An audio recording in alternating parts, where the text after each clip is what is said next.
Donald Trump ने एक ऐसी लिस्ट जारी की है जिसने पूरी दुनिया का ध्यान खींच लिया है और इस लिस्ट में दिखाया गया है कि किन देश के इमिग्रेंट्स अमेरिका जाकर सरकारी मदद लेते हैं। लेकिन सबसे बड़ा सवाल यह है कि क्या इस लिस्ट में इंडिया का नाम भी शामिल है?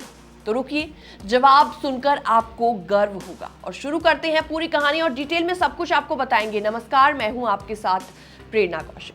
तो अमेरिका में रहने वाले प्रवासियों के लिए एक बड़ी खबर सामने आई है।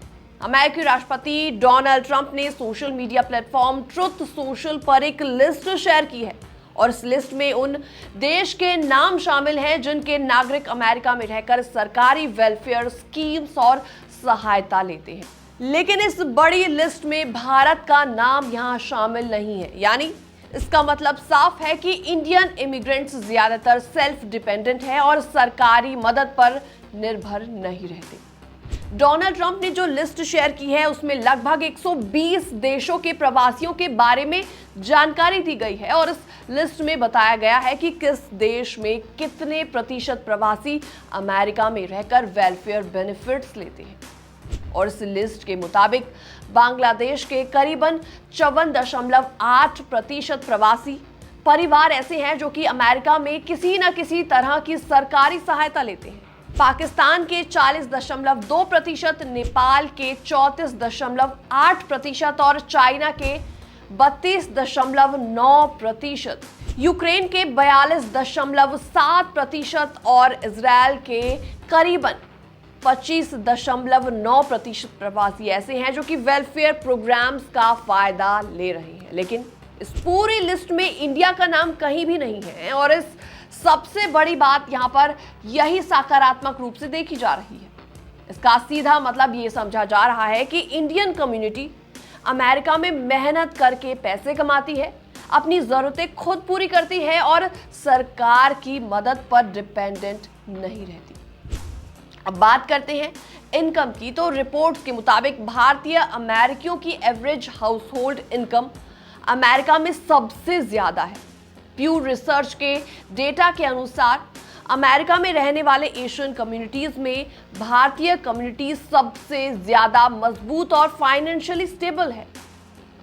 साल 2023 में इंडियन ओरिजिन हेड वाले परिवारों की एवरेज एनुअल इनकम लगभग $1,51,200 थी, जबकि कुल एशियन परिवारों की एवरेज इनकम थी $1,05,600। यानी भारतीय परिवार बाकी एशियन देशों से काफी ज्यादा आगे हैं। और इतना ही नहीं, जो इंडियन फैमिलीज अमेरिका में जन्मे भारतीय द्वारा लीड की जा रही हैं, उनकी इनकम भी काफी अच्छी है। अमेरिका में जन्मे भारतीय परिवारों की एवरेज इनकम करीबन $1,20,200 बताई गई है, जबकि बाहर से आए भारतीयों की इनकम इससे भी ज्यादा है, यानी कि करीबन $1,56,000 तक।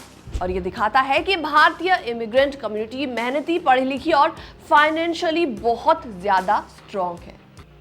प्यू के डेटा के अनुसार 16 साल से ऊपर के उम्र वाले इंडियन अमेरिकन की पर्सनल अर्निंग्स भी ज्यादा है। साल 2023 में इंडिविजुअल इंडियन अमेरिकन की एवरेज इनकम करीबन $85,300 रही, जो कि बाकी एशियन की एवरेज इनकम $52,400 से काफी ज्यादा है।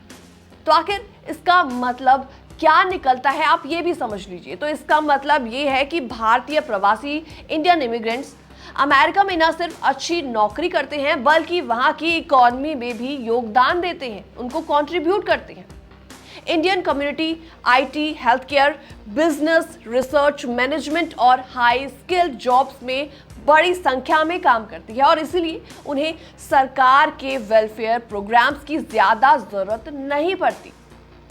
डोनाल्ड ट्रंप की पोस्ट को पॉलिटिकल मैसेज भी माना जा रहा है। एक तरफ वो दिखा रहे हैं कि कौन सी कम्युनिटी सरकारी सहायता ले रही है और दूसरी तरफ भी इनडायरेक्टली दिख रहा है कि इंडियन कम्युनिटी अमेरिका में एक मजबूत, एक स्ट्रॉन्ग, मेहनती और सक्सेसफुल इमिग्रेंट ग्रुप है।